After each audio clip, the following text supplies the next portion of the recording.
Okay, everyone, it is 3:30. I'm going to call the meeting to order. Amy, if you could call roll, please. Yes, Frank Baptist. Here. Steve Brown. Allison Birch. Here. Bill Eldridge. Here. Elgin Hamner. Here. Luke Moody. Here. Greg Shin. Okay, just a reminder, everybody, on your microphones, turn on to speak when you do, please. Okay. First thing on the agenda, thank you, Amy, for calling roll. The minutes from the January meeting. I make a motion, we accept the minutes as read. We have a motion and a second. All in favor? Any opposed? Motion carries. Okay, we'll move on into financial reports. We'll start with Jordan. All right, you should have before you the statement of assets, liabilities, and equity as of January 31st, 2025. That'll be the first page we will start with. See the bank accounts total $1,558,275.94. Those are the four accounts that I reconcile. And then you see the taxes owed to the DFA and to the city for the month of January, $465.80. You turn to the next page, you'll see the A&P's month, and of course it's the year-to-date as well, so you don't see a second schedule or second statement like you would in a normal month since we're in the first month of the year. So for A&P for the month of January, you see sales tax revenue of $0. The bank error created that. It is being corrected, and so you'll see that in February.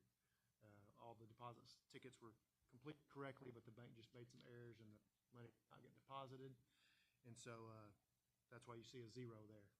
The money was distributed, it just didn't quite make it to the right spot. So it does skew the month of January. Total expenses, did collect some interest, of course, on its bank account, and then paid out $10,153 and change in expenses. So not the best looking month, but we know the cause of it, and that'll correct itself as time goes on. Go to the next month, you'll see the Event Center P&L for the month of January. A total revenue of $24,933.05. Then the sales tax, the A&P tax, I should say, came in correctly in that particular account. Actually, I think it actually went to the focus group, but I'm reflecting it there on the Event Center's books because it did hit a bank account at least. Just a couple notes there on revenue. Nikki wanted me to pass on that there's some large square deposits that didn't hit the bank until February. She had to hustle after some payments that she anticipated to be received in January that'll be reflected in the February P&L. Alcohol sales weren't quite as much as anticipated at the Vietnamese New Year because of weather, and also at another anniversary party, the alcohol sales were a little lower than anticipated. So the Christmas spirited people out, and they just weren't in the mood in January. So a little bit of a drop in revenue, but there is some explanation to it. Then as far as expenses go, you see total expenses of $50,898 and change. And then the final payment you see below there for the security cameras that was made, $23,959.14. And then some continuing LED change out on some of the lights, and that will continue a couple more times this year, at least once, maybe twice. I can't recall. You'll see in the later we'll talk about it in the budget, but another $6,500 roughly paid to Middlebrooks for some LED light change out. So for the month, the loss of $35,000 was $36,000. But again, you'll see a little bit of a correction in February for the Event Center. And then finally, the focus group P&L for the month of January. Its bank account actually two 10% payments for the A&P tax, but it was moved over to the Event Center and corrected, and so that's why I showed it on the Event Center where it should be. Collected $7. The soccer group, its first installment of $50,000 for its special project. So a net loss of $30,193, but again, not anything that wasn't anticipated already. And that's it for my particular the budget. I see a couple bullet points down. Okay. So we'll go ahead and have Mandy, and then we'll go on to budget after that. Okay, if you will go to the next page, which is your bank account balances, you'll see that the A&P Collections general account, that is where it's a sweep account. All of our collections go into that account. At the end of January, there was $9,571.21. From that account, we take the collections and we divvy it up into the percentages along the left-hand side. 50% goes into the A&P large project checking. At the end of January, there was a balance of $1,707,466.24. 20% of monthly collections goes into the A&P small project checking. At the end of the month, there was $1,289,032.36. And then 10% goes into the next three accounts. A&P general operating checking. At the end of January, there was $127,511.81. Benton focus group checking, $635,417.71. And the Benton event operating checking, $442,002.12. Then there's also the Benton Event Center savings account. In that account at the end of January, there was $382,140.48.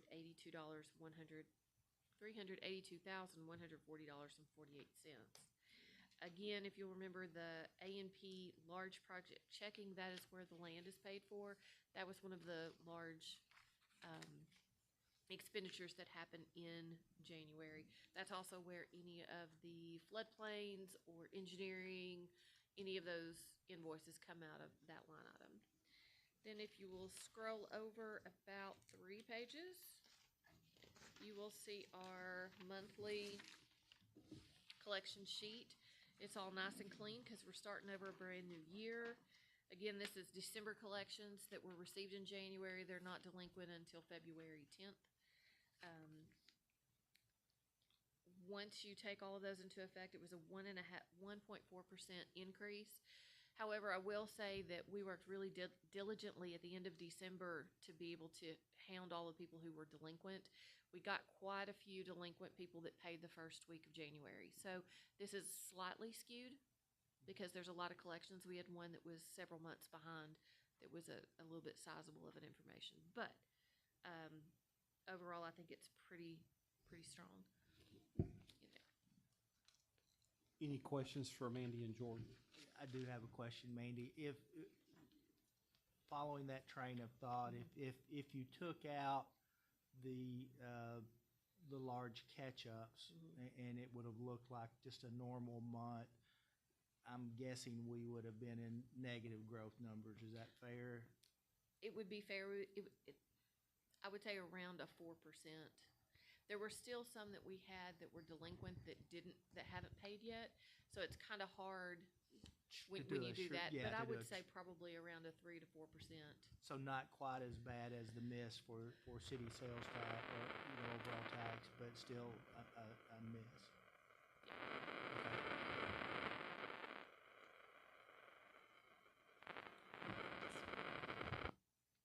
Okay. Thank you, Toby.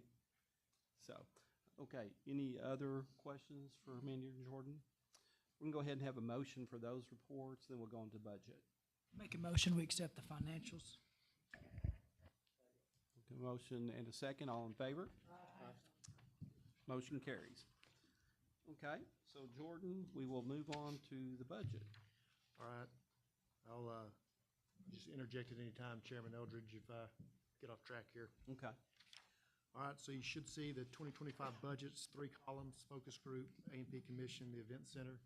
And if you look at that with the next page, which is some notes to provide some detail to why some numbers have changed or why you see a number here or there. So you see the focus group, expect total collections of $237,228. And the two piece for the special project of the soccer complex of $137,228. Did anticipate a sales tax revenue increase of 3%. That's reflected in the focus group budget, the A&P budget, and the event center budget. And you see the A&P commission budget, again, total revenue in of $223,427, almost $428. And then you see the various expenditures totaling $171,234.14 for a budgeted net income of $52,194. Just a couple of notes there, as you see on that second page, the notes page. Again, the sales tax revenue budgeted to increase 3%. Funding remains at $50,000. And you see notes on the 2024 funding, $50,000 was budgeted, $40,330.84 was paid, $9,669.16, which is the excess, was moved to the focus group that would be used on the RV park project. And you see repairs and maintenance. That includes a maintenance contract with Lights by Sparky for $750 a quarter, plus just $2,000 budgeted for miscellaneous repairs here and there throughout the year. In the final column, the far right, Benton Event Center, see a total revenue of $745,381. Total operating expenditures of $572,639. And then capital expenditures for painting, chair replacement, the light retrofitting, and security cameras, which we saw already in January, of $63,060.05, for net income of $109,682. And just some notes regarding the event center budget. Tax revenue increase of 3%. Rental income rates have changed in that revenues shows an increase of 3%. The event center is paying $1 more per hour for contract labor. Nikki recently joined the Heart of Arkansas for $1,000. That's the due and membership line. And again, the capital expenditures, just some notes there. I'll come back to the first bullet point, but you see those anticipated expenditures are painting all events rooms and lobby, replacing all chairs, doing the LED light change out, and then again, the final payment for the security cameras we've already seen in the January P&L. So as those take place, we'll see transfers, and I didn't do a good job on this month's, but I'm going to try to reflect that on the bottom of the P&L where you see they're not necessarily expenditures as we move money from accounts back and forth, but we're going to try to show the flow of money for you guys as commissioners, men and women, to show when transfers are made.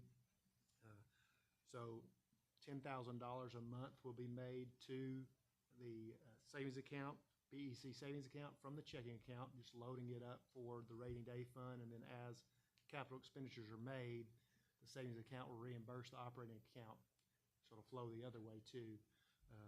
So anyway, you see those notes there that we'll transfer the exact amount of expenditures from savings to operating as those are incurred and paid. But then each month routinely from here on until the commission decides otherwise, $10,000 will be moved to savings just as a matter of just being prudent. And so I'll reflect that below the P&L of the event center each month. I just got in a hurry getting the budget numbers put in there and failed to do that for January, but you'll see that going forward.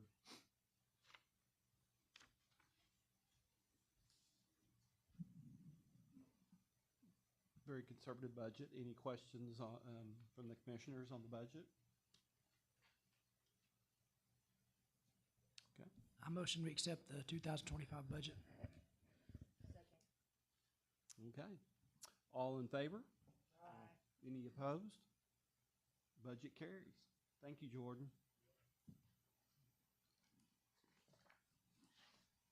Okay. Real quick, I just want to say a quick thank you. I get the FaceTime given the budget, but obviously Bill and Luke and Amy, Nikki, others had a lot of input and time spent, so I just want to give them credit for putting the budget together. They did a great job. Thank you, Jordan. Thanks, everyone. Luke, man, you're there.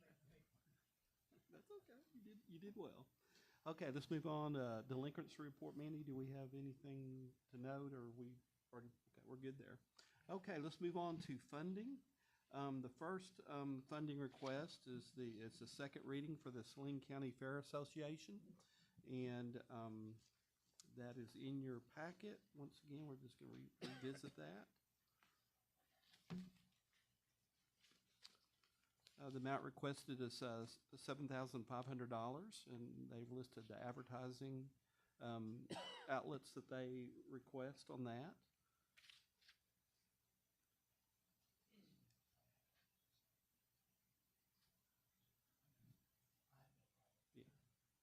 I personally have no problem with accepting the full amount if anybody else has any thoughts on it. You want a motion? Yeah, I make a motion, we accept the $7,500. Second. We have a motion second. All in favor of approving the amount for the Saline County Fair Association, say aye. Aye. Any opposed? Motion carries. Then I apologize if there was someone from the association here. Oh, it's you. Okay, awesome. I should have recognized you. I apologize. Okay. We look forward to a great fair this year. Okay, next is the Saline County Art League, first reading, and we have our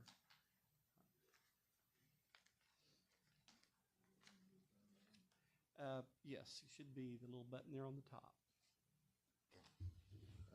First off, of course, I'm Harold Pelton with Saline County Art League, Shupert House. I want to thank you, all of y'all, for the work that you do and for the money that y'all have granted us in the past for the last, well, 8 or 9 years or whatever. Y'all have been very gracious with us, and because of that, we've been able to put a foundation into that house because we've got people interested in it. Mm-hmm. They're seeing the advertising and stuff. We put a foundation on it that cost $20,000. We put a roof on it now that's over $20,000. So we are trying to save the structure. Matter of fact, within the last 3 or 4 weeks, I got a call, pardon me, from a man in Kansas City, Missouri. He had seen the Shupert House on some kind of advertisement he had up there for if you want to move someplace to retire, and Benton was one of them. Oh, wow. And the Shupert House was on it. So he got on her website and found my number and called me. So I let him know about all the dead blank museums we got in the county. So, anyway, there is an increase request this year. The main reason for that is billboards. We're wanting to try to advertise that on the interstate. We did not spend all of the money y'all gave us last year. Mm-hmm. Part of that money that y'all granted us went to radio ads. Mm-hmm. And the radio ads ran a couple of months or whatever. I had one person come in that heard the radio ad. Oh, wow. Okay. And that was a rural mail carrier. She listened to the radio all day long, but there was only one. So I didn't see the need to spend that, to waste that money the rest of the year on other ads on the radio. But I do believe that with the billboards that we can really make an impact as to people seeing what we're trying to do and try to get them downtown. Any questions I can answer?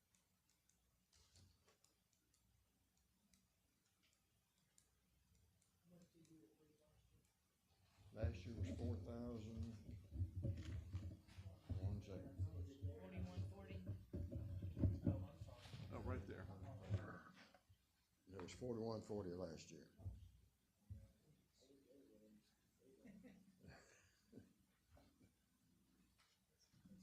I had to look for it myself.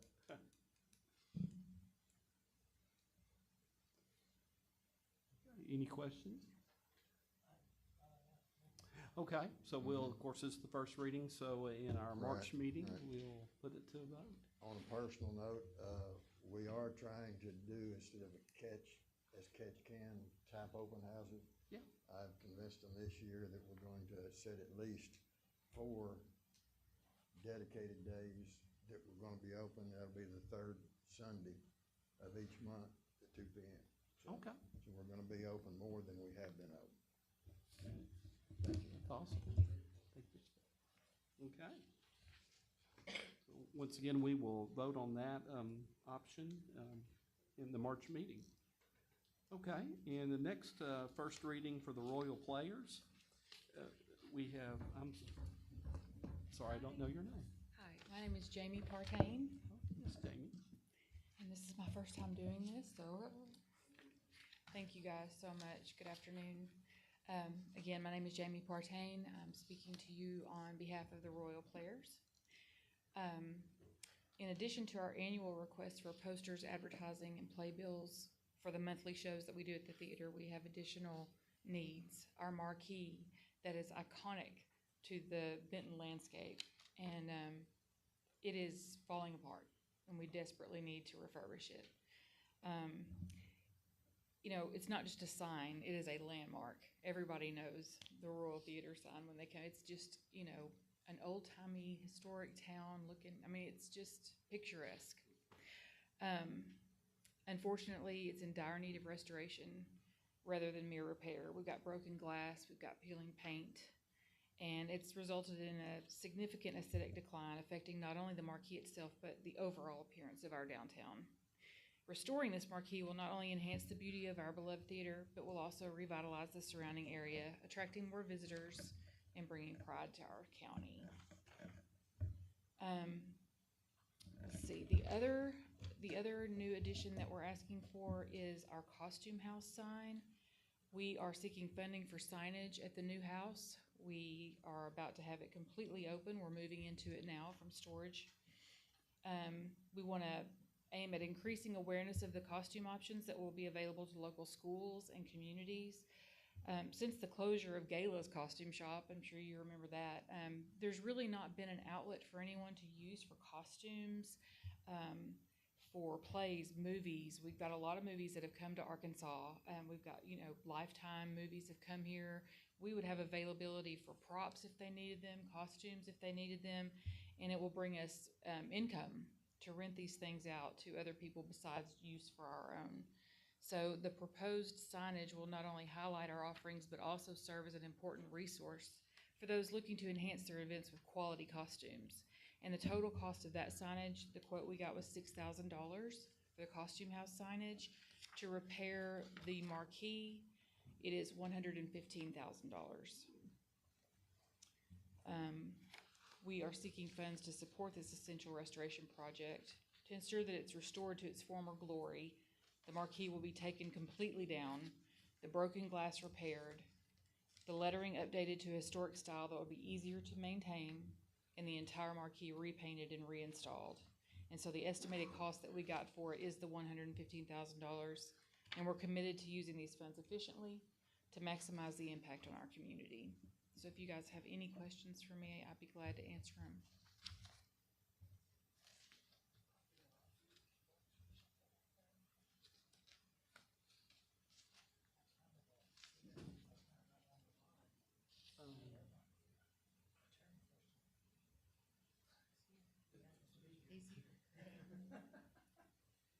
Steve, what are your thoughts?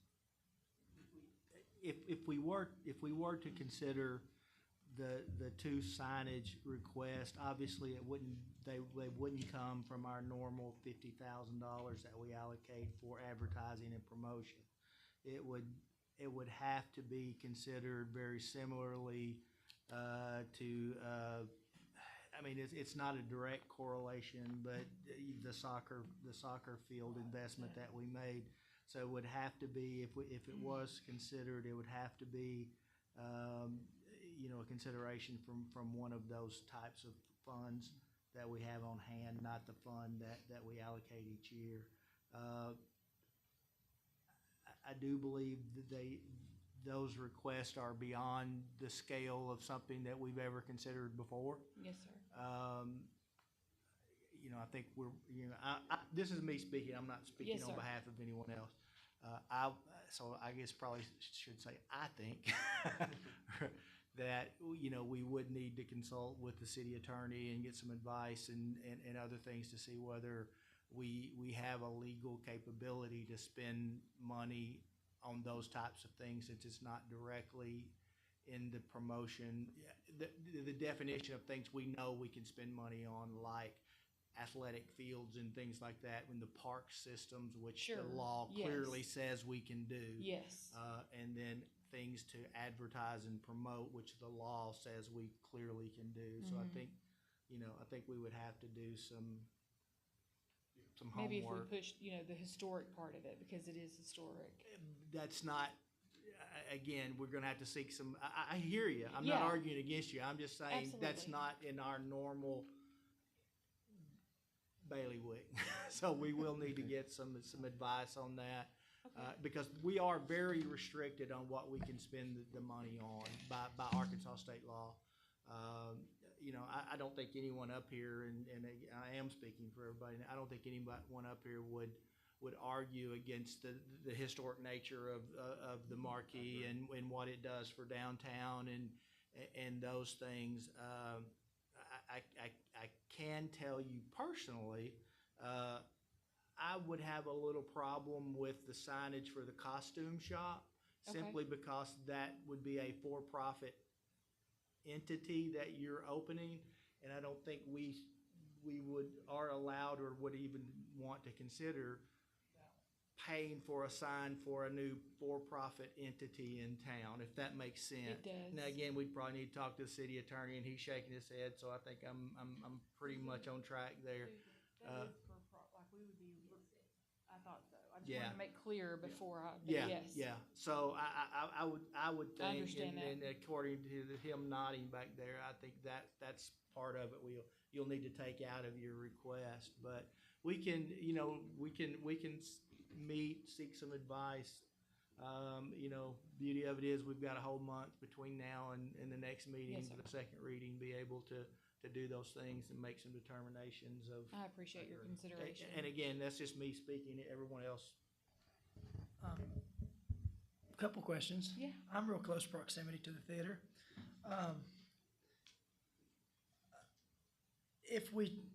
Two things. One, have y'all considered private funding within the city, donations from businesses?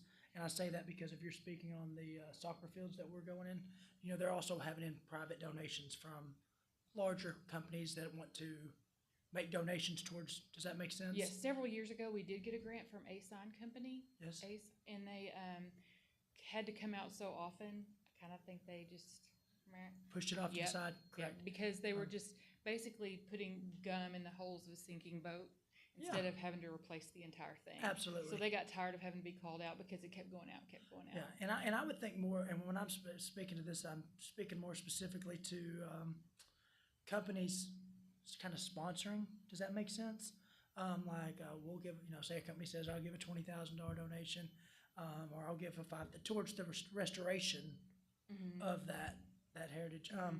But also, my thoughts are today, oops, that thing is so touchy. Should we look at this, seeing how we really would have to get at with the legality of that 115,000 stuff, should we look at this as far as a second reading of the stuff we know we can fund, such as the posters, the stuff, should we take that? Like, how should we approach that for next month so we can come in? I do agree we need to probably separate those. Yeah, because one would be more Just of so a we have large, a better understanding what the funding request is versus the special project. Yes, sir. because it'd be two different, but coming from our Yes, aspect, it would be it would come from separated. two different budgets. Yes, sir. So, I'm assuming we'd be safe to say that these first four darkened sections underneath your budget for us to look Yes. at, those would be the amounts that we would typically, in the past, which would put it right at around 15,000 is what the request would be. Am I correct on that? Yes, I mean, we have them itemized. Yeah, so yes. math, No, but yes. I love that. That is fantastic. I'm all about itemizing, but I was just thinking, looking at those four, that's what we've funded in the past. And then So- in the meantime, just consider. And then the we could be special- looking at this other 115 and consider, Okay. and that way, when y'all come back next month, if we haven't made as much headway as we'd like towards the 115, we could have a request, an approval upon what we can approve as far as your typical advertising, such as the promoting of the event, the marquee, the things like that we've typically done in the past. We could go forward with that while still trying to figure out what we can or cannot do with the 115. I wouldn't Okay. want that to slow down any other funding requests that y'all Yes, could thank you. use throughout Thank the you. year going, Yes. so. Okay, well, if there are any other questions, thank you guys very much for your consideration. Appreciate it. Thank you. Good discussion on that. Okay, let's move on now to the report from the Benton Event Center.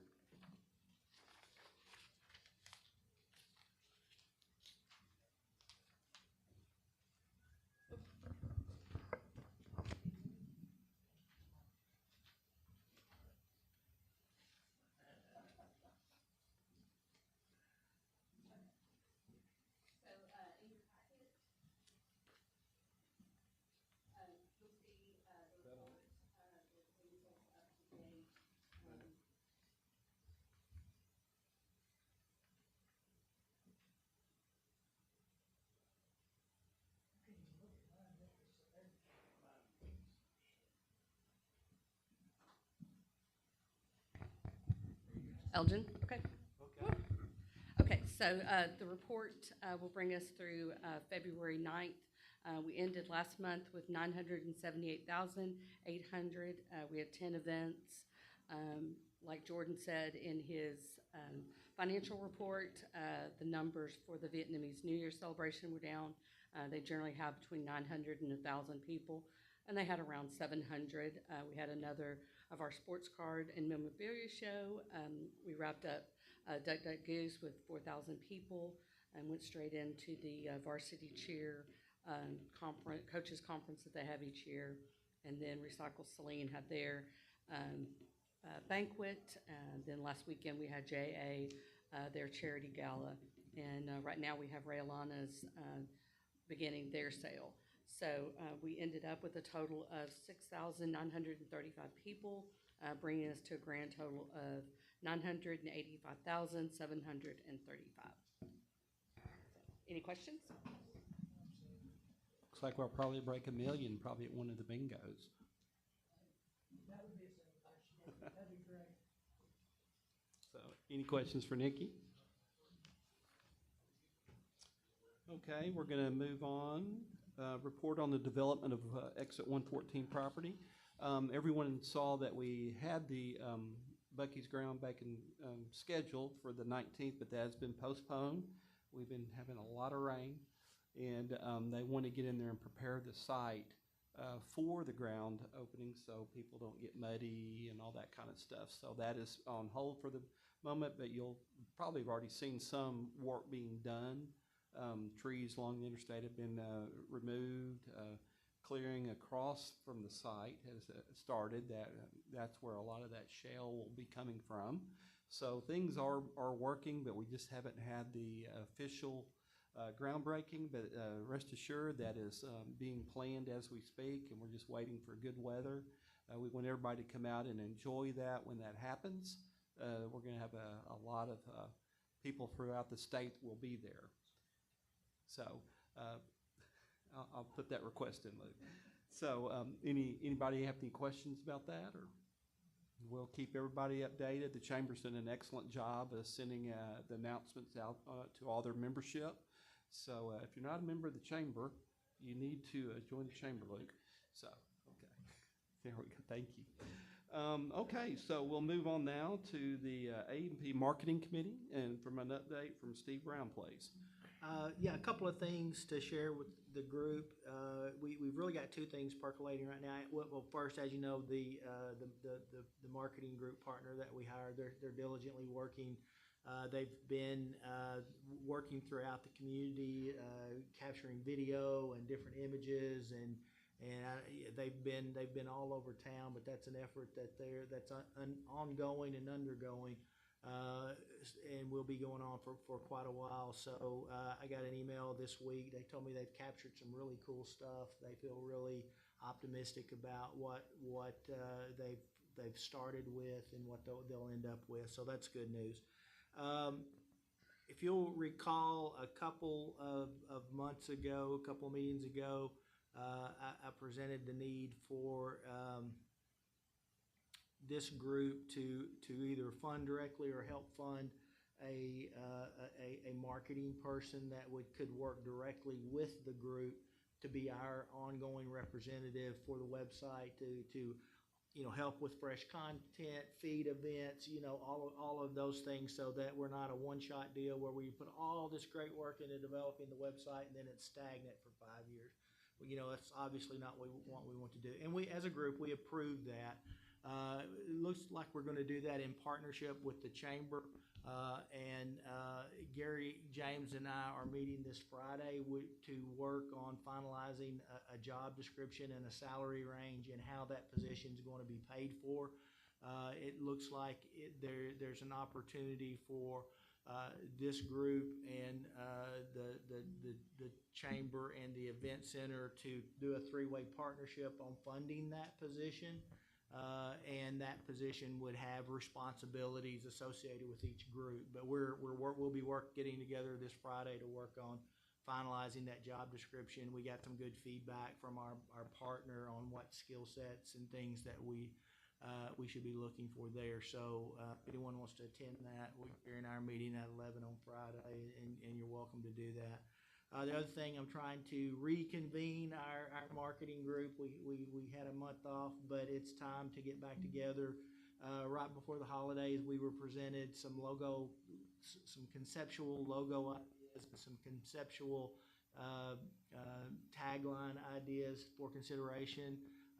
There were some interesting stuff there, and so it's time to get that group back together to kind of wade through those, sift through, and to make some determination of what we consider to be the favorites, feed them back to the marketing group so that they can begin to mock up sites. And so I'm trying to get that meeting together next Wednesday, and I'll respond to everyone shortly when I get back in the office. I apologize. I've been tied up all day, so I haven't responded to anybody to get that scheduled for next Wednesday. And hopefully by next month's meeting, we'll have a good update to present.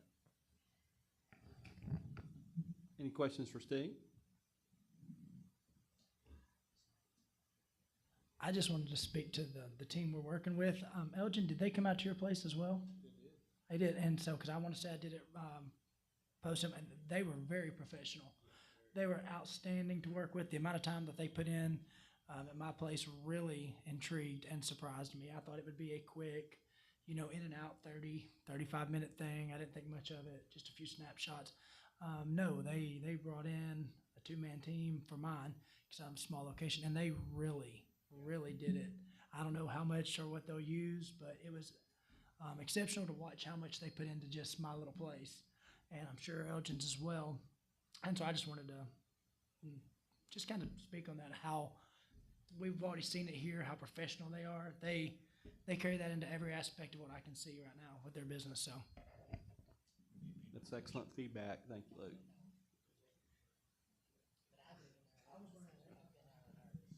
Okay. Okay, new business. I just wanted to say the next meeting will be on March 12th at the new City Hall location. Now, this is the last time that we'll be meeting tentatively. Yes, cross my fingers that we will be meeting in the new City Council, the chambers. Same microphone. So, does everybody know where that's at? No, no, I don't. Okay. You're asking. So, Where's that it's at? Yeah, it's the OULR building next to C.W. Lewis soccer field. Okay, we'll get you there. Yeah. So, but we look forward to the new plush accommodations over there. Should be very nice. So, yeah, Luke can now walk. He said he'd bring us all milkshakes for the first meeting.